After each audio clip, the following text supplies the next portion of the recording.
Hi, my name is Nate Simpson, and I'm building a 4-player co-op game called Mailstrom.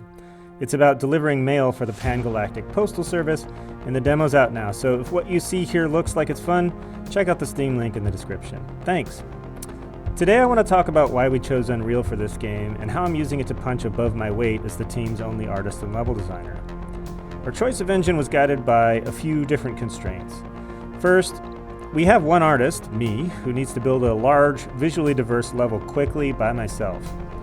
Second, because I come from a comics background and I care about these things, the game needs to be visually distinct, even hopefully beautiful. I love French comic artists in particular, especially people like Mobius, and I would like to capture some of that aesthetic in my game. Third, we made ourselves a rule. There's no AI in our pipeline. Fourth, we have no budget, so the tools need to be free or close to free. And fifth, we need to be able to learn these tools quickly. Last summer, when the project began, I had no experience in either Unreal or Blender, so I needed to be able to pick up the necessary skills as fast as possible. So let's get into it. Why did we feel like Unreal was the best engine to meet those requirements? First, let's talk about Nanite. Nanite is a system in Unreal that dynamically adds or subtracts geometry from your scene depending on how much screen space each asset occupies. You can think of it a little like a dynamic level of detail system that just sort of adjusts to the position of your camera. In the old days, most of the job of a 3D artist was getting the best visual result using the lowest number of polygons. But with Nanite, we made a decision that we would not spend time optimizing for poly count at all.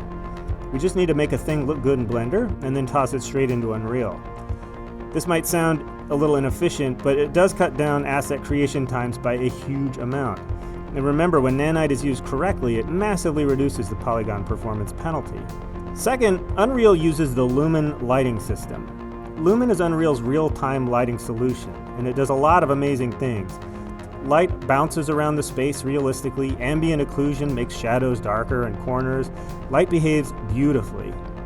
Since our game takes place on a spinning Niven ring, we had a strong need for day and night lighting.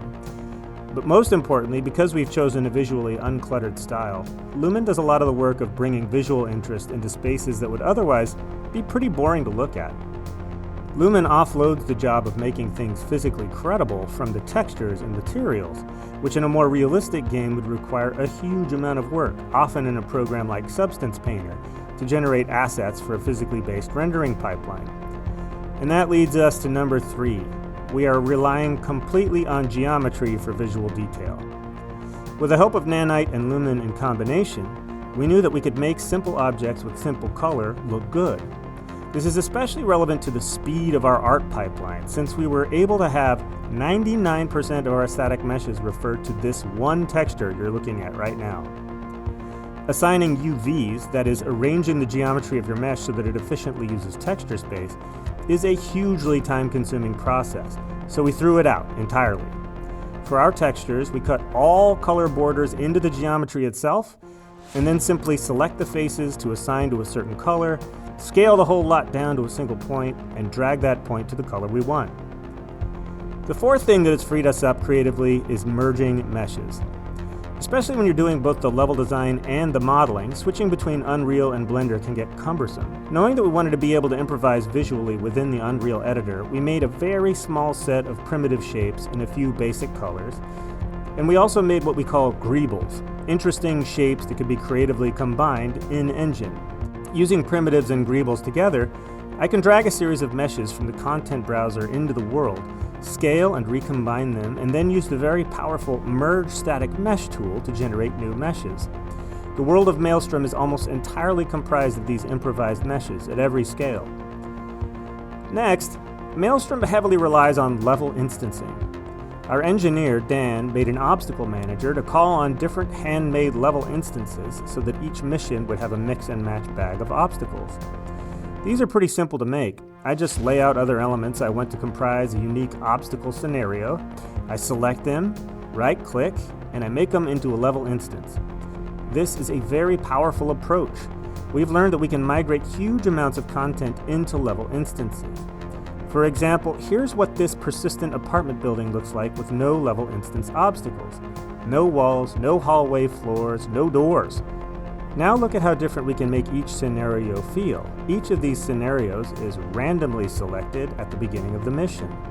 There's one scenario where the apartment doesn't have any hallway floors at all. Finally, and this is a really big thing, Unreal is free to use. If your game makes money, you give some of that money to Epic Games. Unreal Engine's rev share is a 5% royalty on gross revenue exceeding $1 million for games built with the engine.